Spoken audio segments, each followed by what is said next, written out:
Ciao a tutte e bentrovate. In questo video andiamo a analizzare adesso una nuova costruzione di scialle. Abbiamo visto nei video che trovate qui nel canale la costruzione a semicerchio, la costruzione a triangolo scaleno, e anche il triangolo classico, lo scialle classico. Adesso andiamo a analizzare una costruzione che io utilizzo spesso quando devo realizzare degli scialle in pizzo, quindi degli scialle particolarmente lavorati, nei quali non voglio stare a impazzire a calcolare i multipli eh, che devono accompagnare la crescita dello scialle triangolare. Questo tipo di scialle si chiama il Faroese Shawl ed è proprio il nome è stato dato dalle isole Feroe, che sono un gruppo di isole. Se volete poi vi metto tutti i link sotto in descrizione, anche solo per curiosità, per sapere l'origine di questo tipo di lavoro. Un po' come il pizzo Shetland, per intenderci, perché deriva dalle isole Shetland, dove ci sono questi pizzi meravigliosi fatti con questi filati sottilissimi, eccetera. Per questo tipo di costruzione altrettanto ha un'origine ben precisa e definita. Queste isole hanno la caratteristica di avere più pecore che persone e quindi c'è una grandissima produzione di filati naturali. Eh, il disegno risale a diversi anni fa, insomma a parecchi anni fa, dove questo tipo di scialle veniva realizzato con dei filati appunto di lana, dei filati naturali, quindi di origine animale, ma che mantenevano il colore originario, quindi non venivano tinti, per cui c'era a seconda del colore dell'animale veniva fuori il filato e con quel filato si eseguivano questi scialli. La particolarità è proprio la costruzione che ha è un po' come una farfalla che ha questi due triangoli alle estremità e al centro una spina, diciamo come se fosse una spina, comunque una porzione che cresce allo stesso modo dei laterali e che però non è influenzata da nessun tipo di aumento, per cui questa costruzione ci permetterà di andare a realizzare il nostro scialle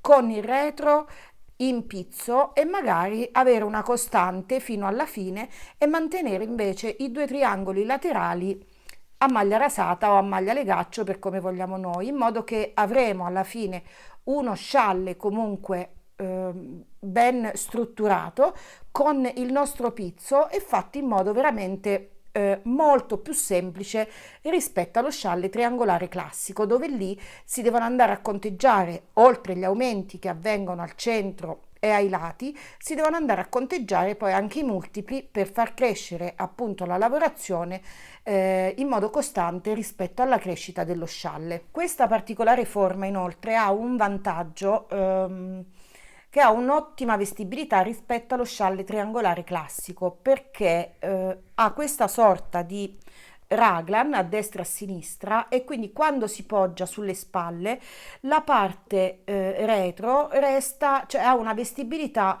molto più comoda rispetto allo scialle triangolare che a volte scivola. Questo quando si vuole indossare sulle spalle piuttosto che su un cappotto e quindi magari fargli mantenere la forma triangolare. Molto spesso vediamo però che adesso gli scialle vengono indossati ehm, come una sciarpa, per cui arrotolati. La forma triangolare o a semicerchio, insomma qualsiasi forma noi gli diamo, diciamo che non è abbastanza visibile nel momento in cui lo andiamo ad indossare. Nel caso in cui invece vogliamo qualcosa che ci vesta completamente, quindi che ci copra le spalle e che abbia una buona vestibilità e che non rischiamo poi di doverlo sistemare ogni 2 minuti, questa è la costruzione più adatta. Per cui io penso a uno scialle anche in pizzo molto leggero, estivo ad esempio, che può servire solo per coprispalle, piuttosto che uno scialle non esageratamente grande, che può essere indossato su un cappotto proprio come ornamento, quindi non solo come capo che come finalità ha quello di tenerci un po' più caldo, tipo la sciarpa, per intenderci. Ora io il mio campioncino l'ho realizzato con del cotone. Andiamo a vedere adesso. Ho voluto fare questo piccolo campione proprio che mi aiuta anche nella descrizione della costruzione di questo tipo di scialle. E poi noi l'andremo a fare con un filato un po' più pesante, ma non perché sia più indicato, solo perché mi dà la possibilità di mostrarvi meglio come riprendere i punti e dove andare a aumentare nel momento in cui faccio il tutorial. Per cui il filato poi che voi potete utilizzare è qualsiasi tipo di filato che si presta bene però a uno scialle, attenzione, perché ci sono molti filati che non si prestano. Una, la particolarità che ha questo tipo di costruzione è che richiede l'avvio con il garter tab. L'abbiamo visto, c'è sempre un video che vi lascio qui sotto in descrizione, quindi si avviano tante maglie quante sono le maglie che staranno alla base del nostro lavoro. Questo che significa? Ora provo a spiegarmi meglio. Il nostro bordino superiore, in questo caso, se vedete, è lavorato in modo differente rispetto all'orientamento che ha il nostro scialle, quindi alle maglie del nostro scialle. Queste vanno dall'alto verso il basso, queste maglie invece vanno dal centro verso sinistra e verso destra. Questo tipo di avvio, io come ripeto ve l'ho fatto già vedere qui, però in questo caso noi dobbiamo andare a fare un garter tab, quindi un bordino che dovrà avere le maglie che noi decidiamo per la nostra spina. Chiamiamo questa la spina e questi due laterali, ok? Quindi nel momento in cui io vado a progettare il mio scialle, perché un minimo di progettazione serve sempre, io andrò a vedere quante maglie mi occorreranno per il mio pizzo qui al centro, quindi vado a stabilire le ripetizioni e i multipli qualora io volessi fare però una lavorazione con il pizzo. Nel momento in cui io volessi fare una lavorazione a maglia rasata, posso anche decidere di mettere tante maglie quante mi interessano senza nessun problema. Per cui io adesso andrò a montare 10 maglie al centro, ok? Una maglia a destra e una maglia a sinistra. Quindi, per capirci bene, noi andremo a avviare il nostro bordino, quindi questo, ma dovremo andare a considerare i punti, quindi questi punti che noi avremo al centro. A destra e a sinistra andremo a considerare un solo punto perché a giri alterni avremo poi degli aumenti, per cui il nostro triangolo si formerà man mano che noi andremo avanti con il lavoro. Io ho deciso adesso, aggiungete uno 0 magari se voi poi volete prendere la stessa spiegazione per provare a fare proprio uno scialle grande, ok? Ehm, quindi io adesso ho deciso che la mia spina al centro verrà molto sottile, perché se voi vedete questa parte del mio scialle non andrà a cambiare dimensioni come i due triangoli laterali, ok? Perché la parte che crescerà dello scialle saranno questi due triangoli. Questa sarà una costante, quindi dobbiamo decidere all'inizio della nostra progettazione dello scialle quanto vogliamo che tutta la banda dietro sulle spalle venga larga, altrimenti rischiamo poi di avere magari 4-5 centimetri con un piccolissimo pizzo e tutto il resto dello scialle invece sarà a maglia rasata. Nel caso in cui noi volessimo utilizzare questa costruzione per uno scialle che ha un'abbondante porzione in pizzo, ok? Allora, io adesso vado a fare un piccolo esempio, giusto per cercare di spiegarmi meglio. Io considero per la mia spina centrale 10 maglie, Considero poi per i miei laterali una maglia a sinistra e una maglia a destra, quindi più 1 e più 1. Avrò così una base di 12 maglie. Con l'avvio garter tab, quindi con questo avvio, io andrò a montare 3 maglie sul ferro, vedete, perché il mio, oppla, questo è il rovescio, perché il mio bordino è di 3 maglie. Se poi volete farlo più largo lo potete fare più largo, adesso nel momento in cui andremo a costruire sarà tutto più chiaro. Quindi vado a montare 3 maglie, ok? Quindi le mie 3 maglie sono queste. Io avrò poi la costante di queste 3 maglie sia a destra che a sinistra, giusto? Quindi considero anche questi 3 punti finali e questi iniziali come 3 maglie.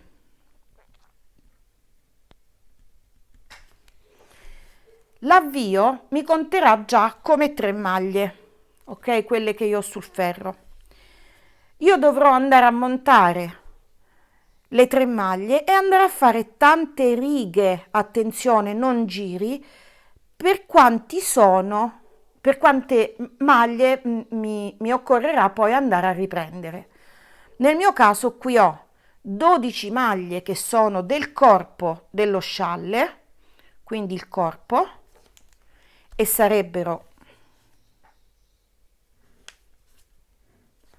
10 più un iniziale a sinistra e un iniziale a destra, quindi sono 12 maglie, più 3 maglie della costante del bordino,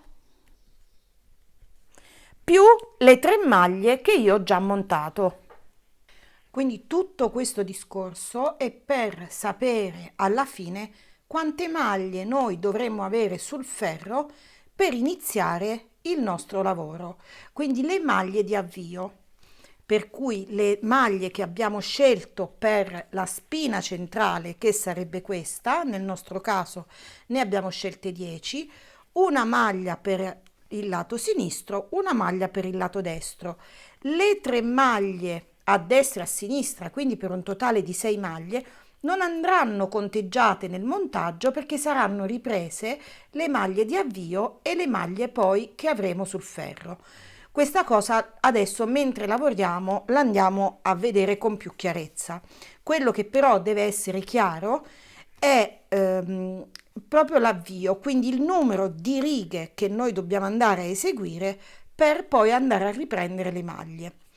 Noi vediamo che la maglia a legaccio, qualora noi scegliessimo di fare questo tipo di bordino sul nostro progetto, la maglia a legaccio contiene dei piccoli nodini. Ogni riga di maglia a legaccio, ogni riga proprio di costruzione è composta da 2 giri di lavorazione, quindi un giro di andata e un giro di ritorno. Noi dovremmo avere in questo caso 12 giri che ci consentiranno di andare a riprendere 12 maglie, perché le maglie si vanno a riprendere per ogni riga di maglia a legaccio.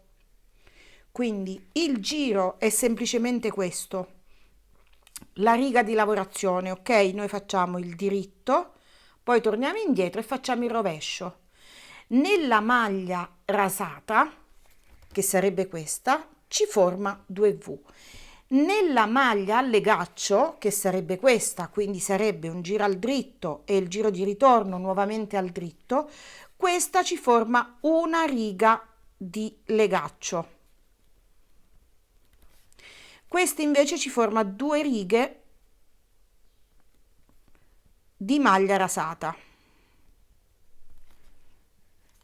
Per cui noi dobbiamo andare a considerare tanti giri per quante maglie ci occorreranno. A noi ci occorreranno 12 maglie da andare a riprendere, perché il nostro corpo, tutto il corpo dello scialle è di 12 maglie, per cui lavoreremo per 24 giri. Quindi 12 maglie equivalgono a 24 giri,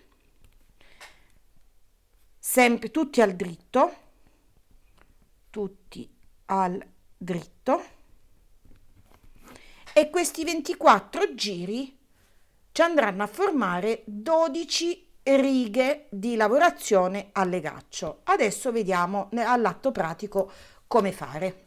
Io vi consiglio di munirvi anche di un uncinetto, in modo che la ripresa delle maglie sarà più agevole. Ovviamente io sto lavorando con un filato molto grande proprio per farvi vedere all'atto pratico come si deve andare a eseguire questo tipo di avvio, che non è solo l'avvio, ma alla fine è proprio tutto quello che andrà a determinare la costruzione del nostro scialle. Per cui io monto 3 maglie col metodo che più ci aggrada, cerco di montarle in modo molto leggero, quindi 1, 2 e 3. Io non andrò a stringere particolarmente perché queste 3 maglie dovranno essere riprese, quindi se poi io stringo troppo il mio lavoro ho difficoltà nel momento della ripresa e proprio all'inizio, se siete un po' perfezionisti, si potrebbe vedere la ripresa delle maglie. Per cui io adesso inizio a lavorare al diritto, quindi inizio a contare da ora queste 3 maglie, quindi 1, 2 e 3. E ho fatto il mio primo giro. Faccio il secondo, 1, 2, 3 e il secondo giro. Faccio il terzo, 1, 2, 3, oppela, e 3. Faccio il quarto, 1, 2 e 3. Ho fatto finora 4 righe al dritto ed ecco qui che ho fatto 4 giri, scusate, al dritto, ed ecco qui che ho i miei 2 giri a maglia legaccio, quindi 1 e 2. Questi nodini mi stanno ad indicare che io ho realizzato 2 giri, ok? Quindi questi sono 4 e io adesso devo andarne a fare 24. Quindi ci vediamo alla fine di tutta la strisciolina. Ho eseguito i miei 24 giri tutti al dritto. Contiamo adesso le righe che ci sono venute fuori, quindi sono una l'iniziale, 2, 3, 4, 5, 6, 7, 8, 9, 10, 11 e 12. Quindi abbiamo 12 maglie da dover riprendere, 3 le abbiamo già sul ferro e 3 le andremo a riprendere su questa parte qui iniziale. Adesso io quello che consiglio, almeno all'inizio, quando non si ha proprio molta praticità, di prendere il secondo ferro e aiutarsi con un uncinetto. Quindi io prendo il mio uncinetto, entro all'interno del primo nodino, proprio qui sull'estremità, vedete? Entro qui con l'uncinetto, scusate, e vado a riprendere la prima maglia, ok? Entro nel secondo e riprendo la seconda maglia.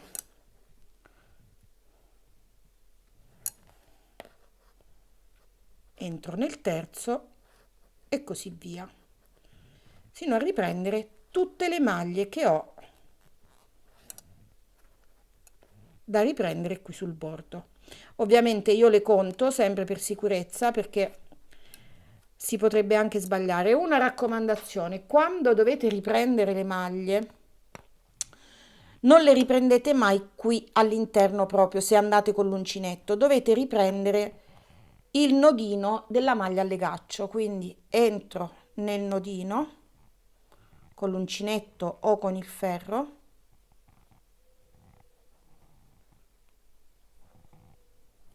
io ho scelto un filato che poco si presta come composizione a questo tipo di lavoro, prendo il filo sull'uncinetto e vado a prendere la mia maglia, ok?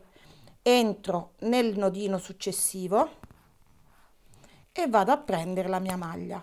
Faccio così sino ad arrivare alla fine. Allora, io ho ripreso le mie 12 maglie fino alla fine, quindi fino all'ultimo nodino laterale del primo rigo che ho lavorato. Adesso le vado a trasferire sul mio ferro. Quindi 1, 2, 3, 4, 5, 6, 7, 8, 9, 10, 11 e 12. E questo è il corpo del mio scialle. Ci siamo? Queste tre invece continueranno ad essere lavorate sul bordo. Le tre finali, allo stesso modo, devono essere lavorate con la stessa direzione di queste tre iniziali. Io le andrò a riprendere esattamente al primo giro. Ora vi dico una cosa e vi rassicuro, se non riuscite a essere proprio perfettissime in questo passaggio, non è un grosso problema, perché dobbiamo sempre sapere che è un lavoro comunque fatto a mano, per cui non può essere tutto preciso come se stessimo lavorando con una macchina. Quindi io entro col mio uncinetto nel primo nodino, vedete? Allora, questi sono i nodini 1, 2 e 3. Entro nel primo nodino e prendo il mio punto. Entro nel secondo nodino e prendo il mio punto. Entro nel terzo e prendo il mio punto. Ora, no, scusate, il terzo è questo proprio sull'estremità, ok? Ho ripreso gli altri miei tre punti e adesso li vado a portare sul ferro di lavorazione. Nel caso in cui non voglio utilizzare l'uncinetto, io posso fare anche questo lavoro. Entro con il ferro nel nodino, passo il filo e cerco di lavorare in questo modo, quindi 1, 2,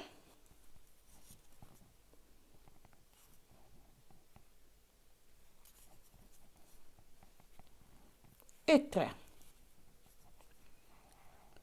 Ora queste prime tre maglie le porto sul ferro iniziale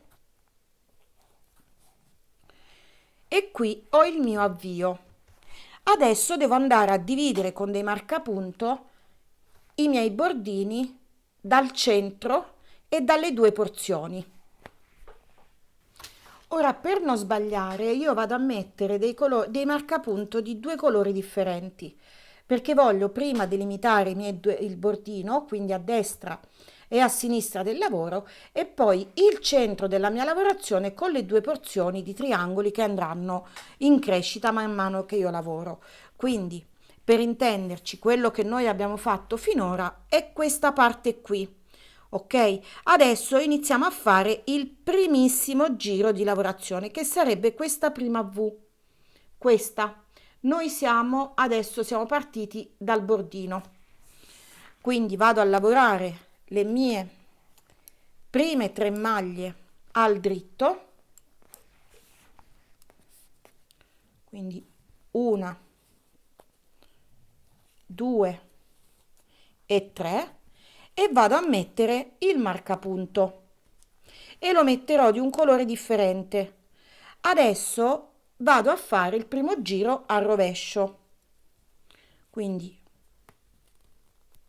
una maglia, metto il marcapunto bianco, lavoro 10 maglie, 1,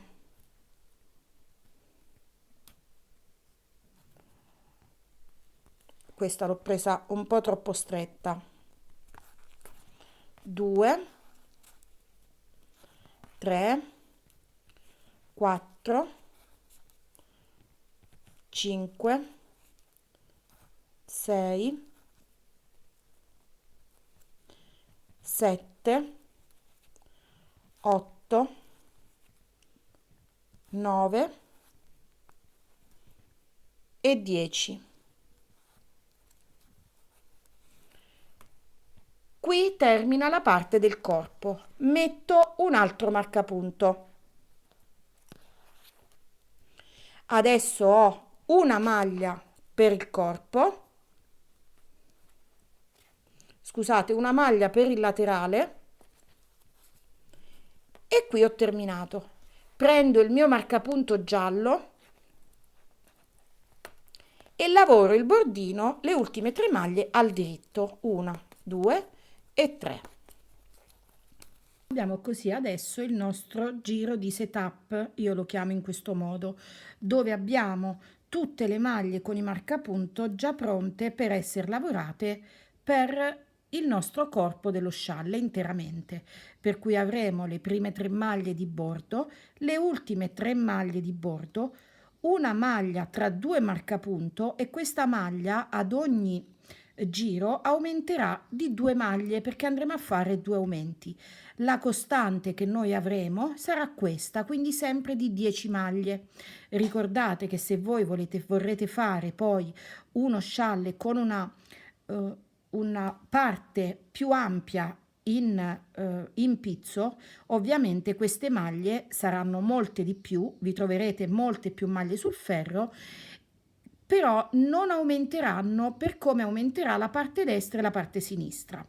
Ora, nei giri a rovescio non si faranno gli aumenti verranno fatti solo nel giri al dritto, in questo caso perché io sto facendo uno scialle, un lavoro a maglia rasata, quindi non c'è maglia legaccio. Se noi invece avessimo un pizzo, ad esempio scegliamo un pizzo Shetland che molte volte nella maggior parte dei casi viene realizzato su una maglia a legaccio, noi andremo ad aumentare a destra e a sinistra a giri alterni.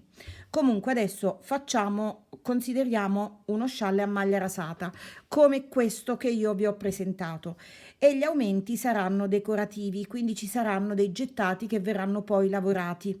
Gli aumenti poi potete decidere anche voi come farli, non è detto che si debbano necessariamente fare con il gettato, questa è solo la spiegazione della costruzione.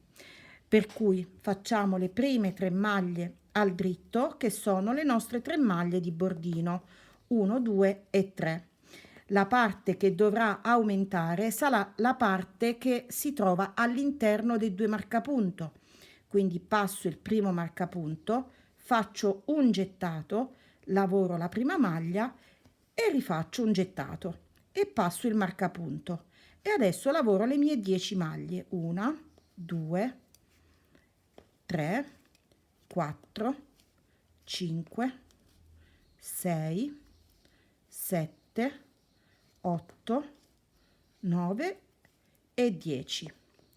Anche in questo caso la parte che dovrà aumentare, quindi che dovrà aumentare di volume e quindi di maglie, sarà la parte che si trova all'interno dei 2 marcapunto. Quindi passo il marcapunto e faccio il mio gettato.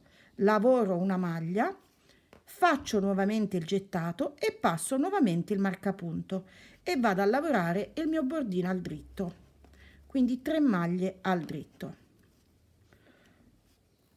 Vado sul rovescio, lavorerò al dritto solo le prime 3 maglie e le ultime 3 maglie, tutto il resto andrà lavorato al rovescio. Quindi lavoro al dritto, 1, 2 e 3. Passo il mio marcapunto, porto il filo in posizione di lavoro al rovescio e vado a prendere e vado a lavorare il mio rovescio. Quindi entro all'interno del gettato e lavoro un rovescio. Lavoro la maglia e lavoro l'altro gettato. Passo nuovamente il marcapunto e continuo a lavorare così sino ad arrivare alla terza sezione. Quindi lavoro il corpo, la terza sarà la parte finale, escludendo il bordo ovviamente. Qui parlo di parte finale del corpo dello scialle.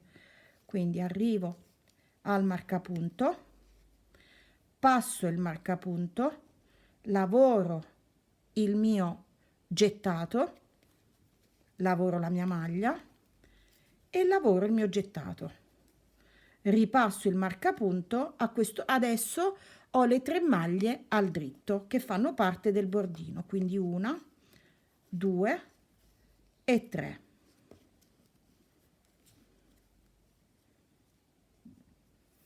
Sul diritto andrò a ripetere quanto ho fatto nel giro precedente, non nel giro appena fatto.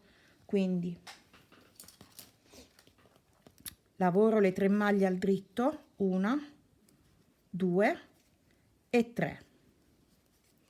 Passo il marcapunto, faccio un gettato e lavoro le maglie all'interno dei 2 marcapunto.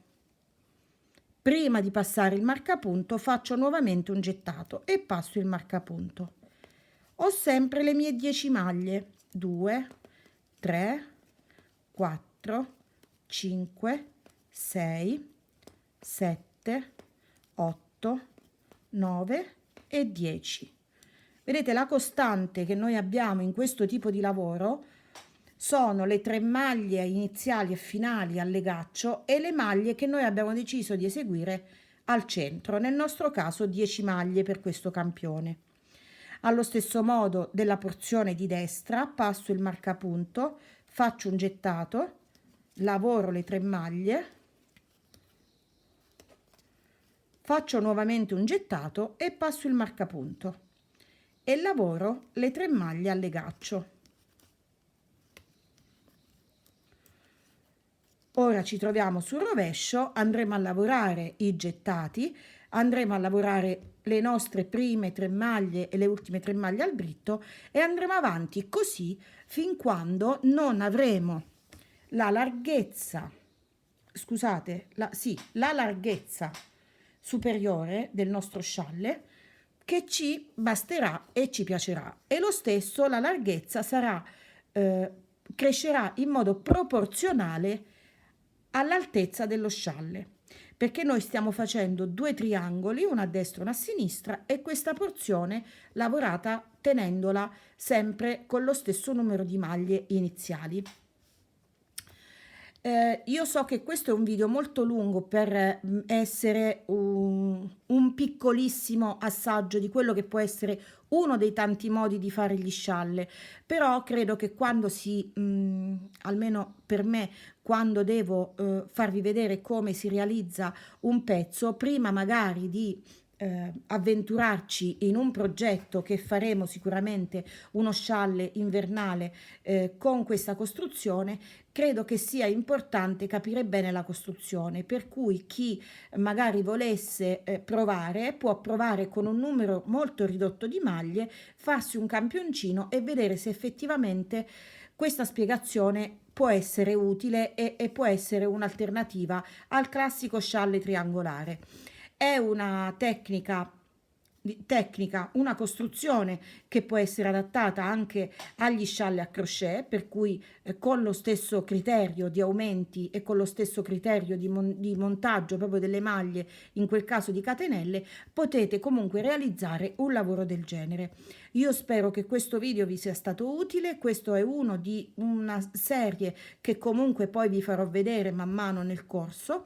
Se vi è stato utile mi lasciate un like, mi aiutate, perché io sono stata ferma per un bel po' e quindi diciamo che sono rimasta un po' nascosta negli angolini di YouTube. Già lo ero prima, figuriamoci ora, a parte gli scherzi. Se questo video ha qualcosa di poco chiaro, se c'è qualche domanda, commentatemi sempre sotto al video, in modo che io posso magari andare a vedere se ci sono delle lacune e andarle a sistemare.